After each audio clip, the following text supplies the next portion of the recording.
د مخلوق بادشاهیګانې وي طالبانو. امریکایان یوه بیړۍ منځني ختیځ ته راوستلې، 14 تریلیونه ډالره باندې جوړه ده، د میلیاردونو نه هم خبره اوښتلې. خو بي بي سي یو راپورټ پرې ورکړی وی رښتیا ده، ټوکه نه ده. نو دوی ایران باندې جنګ کو، خو تشناپونه د بیړۍ خراب، تشناپونه یې لږ دي، پیپونه یې وایي بند وي، اوږد راپورټو کې بند چې هر فوجي 45 دقیقې به انتظار تېروي، بیا به تشناب ته واړو ته رسي.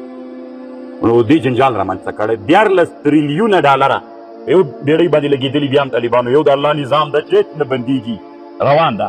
او بل دا و طالبانو ورونو، ابن کثیر لیکلی دي رحمه الله، قصص الانبیاء د ده یو کتاب ده.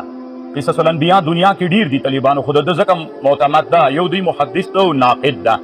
نو ده لیکلي دي داود علیه السلام به چې د زبور تلاوت کو، مرغان به چې په هوا روانو طالبانو ورونو هلته به ورته ودرېدل، کته به راوغورځېدل، اوبه به چې بیا لکې روانې وې کنګل به سولې چې وبه درېدلې.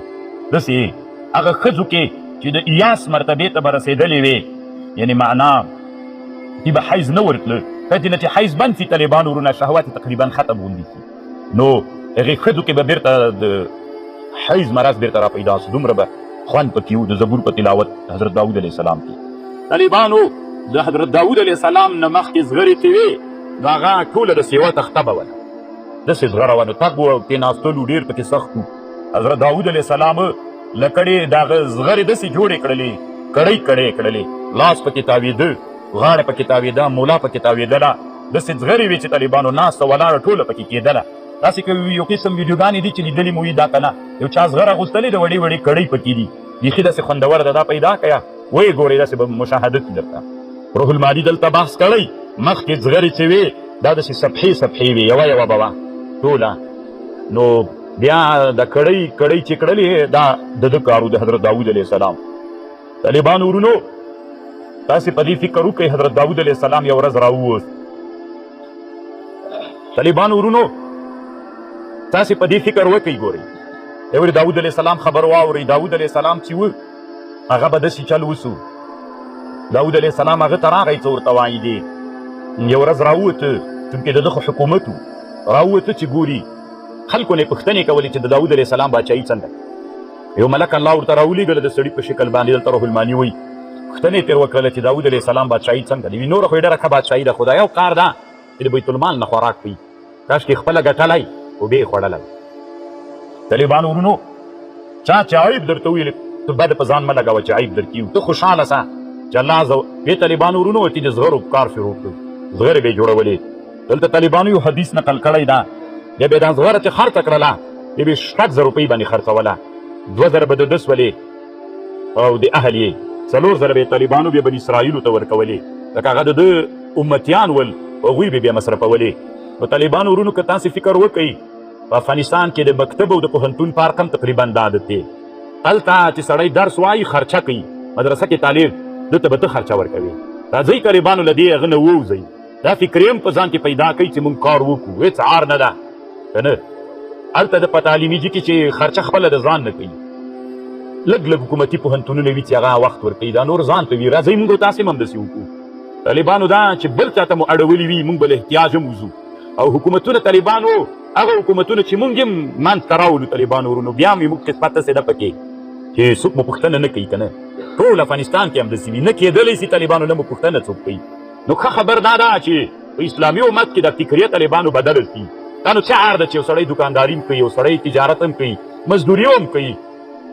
نو ما زه څومره وخت مخکې جلبات ته تللی وم، بیا مې ملګرو ته ویلي مې تاسې د جلبات خلکو ته وګورئ، د ټول افغانستان خلکو نه دا خلک امتیاز لري، څه امتیاز لري ملګرو راته ویلي مې ټول خلک کار ته راوتلي دي، لکه کورو کې چې بیخي څوک نه، ټول بازار ته راغلي، رښتې داسې روان یو، څوک داسې ځي، څوک هغسې روان یي، یو سړی هم بېکاره نه ده پاتې، کار کوي. دا فکرې به په ټول افغانستان کې نشته طالبانو. ما افغانستان ولیدو طالبانو، تاسې چې وګرځېږئ نو دغه ولایتونو نه پند واخلئ. اوس هلمند او جلبات واړه یو شی، هلمند هم ګرم وطن ده، ښې ډېرې اوبه لري، خو جلبات هم راباد شوی، هلمند یې چین نه دي کړي. دا چې اوس وګرځېږي هلمندیان دلته راسي او په دې باندې فکر وکړي چې موږ څه وکړو، هغه فکر د ځان سره مثبت هلته ویسي.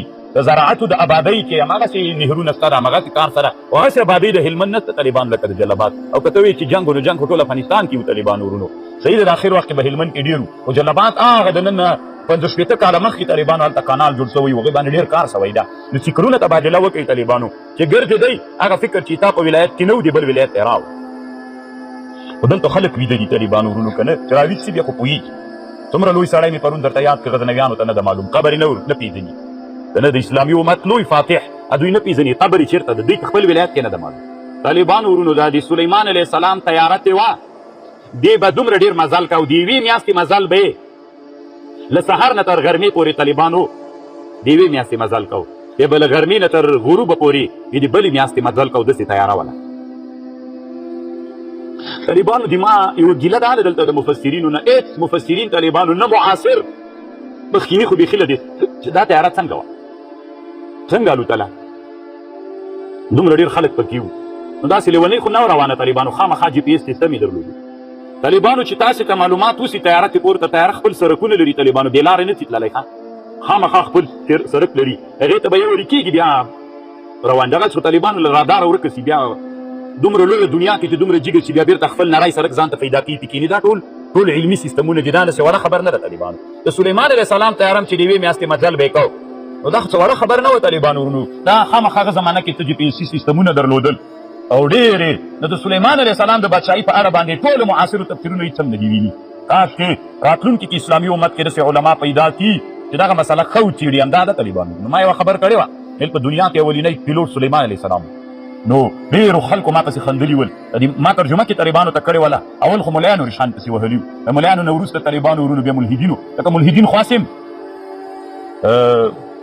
خو د هغوی همدا کار د طالبانو ورونو ما علماو نه ګیله وله خوا مې نه ده پرې باندې بعد طالبانو دوی خبر نه دي سلیمان علیه السلام تیاره څنګه سره هغسې یو علمي میدان کې دا خبر واچوه چې دا تیاره چې دومره زرګونه کسانو چې جګېدلی یو میاشت مزل یې کو ده هغه خپل میدان څنګه پیدا کو او خامخا به یو جي پي ایس یو علمي سیستم و دغسې خو نه پیدا کړي په دې بحث وکړه د تیاره څنګه تیاره وله او دا هم بادشاهي یوه لویه بادشاهي وه په ټوله دنیا باندې نو چې لویه بادشاهي وه طالبانو دا تیارې کارخانې درلودلې مستقلې تیارې ورته جوړه کړې وله پیلوټ یې درلوده او دا یو منظم سیستم باندې الوتله او په خپل میدانونه یې درلودل په میدانونو کې کېناستله طالبانو ورونو سلیمان علیه السلام راتګ کابل ته سوی دا ډېرو معتمدو کتابونو لیکلي پل خشتي جومات مخته طالبانو یو وړکی جومات ته دي جومات ته مسجد د خوابګاه د حضرت سلیمان علیه السلام وي دلته یې ورې ورسئ طالبانو د هغه جومات ته چې سلیمان علیه السلام به دلته د قیلولې خوب کو طالبانو ورونو ښه کابل هغه کابل دی چې دلته د نبي راتګ هم شته طالبانو علیه السلام دا علما کتابونو کې لیکلي دي چې حضرت سلیمان علیه السلام تیاره به چې کابل ته راغلله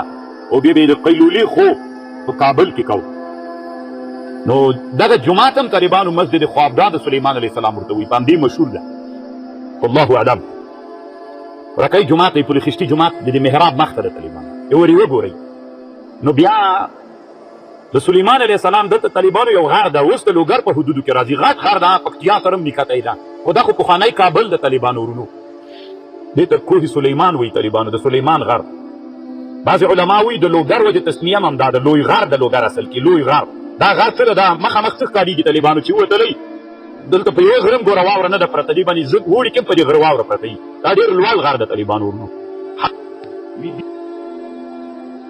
چې هوا صاف وي لګېږي نه عین اسلام آباد ښکارېږي دومره جګ غر ده دا دې ته د سلطان صاحب غر ورته وایي طالبانو دې خلکو کې هم په دې مشهور ده ابن بطوطه هم ترې راغلی طالبانو نن 900 کاله مخکې کابل ته چې راځي بیا د کوه سلیمان د غره خبر هم کوي طالبانو دا نو داسې ویل کېږي علما وایي چې د سلیمان علیه السلام د تیارې نشست به هم په دې غره باندې کېده اوس هم هلته د خلکو کې مشهوره ده چې هلته د سلطان صاحب په نامه یو نظرګاه ده ډېر په سختۍ خلک ورخیږي ډېر سختي باندې خلک ورخیږي ډېر کم خلک ورخیږي خپله څو وار اراده وکړله او هغه چې ښه سم وړی وي هغه دلته سبقونه وي سم وړی چې سي هلته به ورخیږي هغه به هم داسې ورخیږي یو ځل به په موټر کې ورځي هلته به کوچانو سره ترتیب برابرې تېر کار یو مولي صاحب دلته یو کلی د برګ ورته وایي یو مولي صاحب ما ته وویلې داسې چل به وکړو هلته کوچان ملګري دي هغوی خیمې لري ور به سو میله به پې باندې وکړو سهار وختي به روان سو څه وخت چې وروختلو بیا بېرته هم راکته کېدلی سو دومره لوړ غار د طالبانو خو داسې ویل کېږي چې د سلیمان علیه السلام دا غار هم اوار د طالبانو یعنې تیارې د نافتې دپاره هغه کېدلی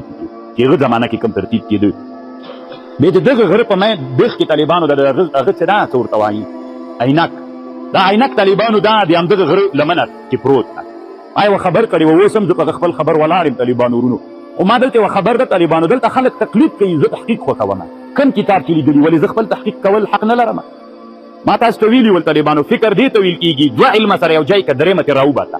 هر معرفت چې منځ ته راغلی طالبانو د دوه معرفتونو له منځه درېیم معرفت منځ ته راغلی. دا هم طالبانو څوک نومیږي؟ عینک. او دا عینک طالبانو زرګونو کاله تاریخ لري، زرګونو کاله. دا هم عینک د طالبانو ورونو. او قرآن کې هم دې ته عین القطر ویل سوي و اصلنا له عین. د سلیمان علیه السلام راتګ هم دلته سوی. دا غر د سلطان ته په غره یادېږي. نو طالبانو ورونو مناسبتونه پیدا سول که نسل پیدا؟ نو چې پیدا سو اصلنا له عین القطر. اگر چې روح الماني وایي دا عین القطر چېرته و؟ په مصر کې و، هغه ځای کې و. روح الماني خو تل اسمان نه ده راکښته سوی. هم دماغ غوندې یو سړی و طالبانو لیکلي دغه ځای کې و، دغه ځای کې و. زه وایم همدغه ډېر احتمال دا ده، همدا ده طالبانو. نو چې روح الماني ځان ته دا حق ورکوي چې دا هغه ځای کې وله، دا دغه ځای کې وله، دا دغه ځای کې وله. اگر چې څه روایتونه یې مو سره کړي، نو زه م وایم على اليقین نه طالبانو، على الاحتمال وایم، على الظن وایم. دې کې خو ما څوک نه غاړه بندېږي، نه زه کافر کېږم. ټولې علمي څېړنې چې وي طالبانو اول کې هغه څوک هغه احتمالات وي طالبانو. واصلنا له عین القطر. مونږ وبیو حضرت سلیمان علیه السلام ته چیله د میسو. دا هم عینک د طالبانو. قرآن کې هم عین القطر راغلی. کېدی شي دا هم دغه ځای. نو دلته طالبانو اول شروع ملیانو راوکړله، شر سوري شروع کړي، او بیا طالبانو غربیانو را شروع کړي و شر سوري شروع کړي چې د ویلې لوګر په قرآن کې راغلی ده. نو طالبانو دلالت النص و اشاره النص و اقتضاء النص علم ولې څه شي دپاره زده کړی؟ چېرته مو زده کړی دا علم؟ نو طالبانو زه اوس هم په خپله خبر ولاړ یم. دا تحقیق ده، راتلونکي نسلونو په دې باندې نور هم بحث. زه طالبانو ورونو حج کې وم، کوټې نه راکته سوم، مازدیګر روان وم. ذبیح الله مجاهد هم په هغه کال موږ سره حج ما او دوی په دې لاره کې یو ځای سو. دی ما ته ویلي وي ما سره هغه وخت اطلاعات فرهنګ وزارت کې وي. دلته هغه اطلاعات فرهنګ وزارت چې کوم سپین ږیري استادان دي، یوې ورځې ما ته ویلي چې دا مولا موږ ته را پیدا کړه چې موږ د ده سره کینو. دا خبره یې طالبانو تاییدوله چې دا یو ډېر عمق د علم ته تللی ده. بیا تمام وخت نه ده پیدا کړی ورک. نو دا طالبانو ورونو څوک چې علم عمق ته ننوځي بیا خلک وایي چې هغه ده او دغه ده طالبان.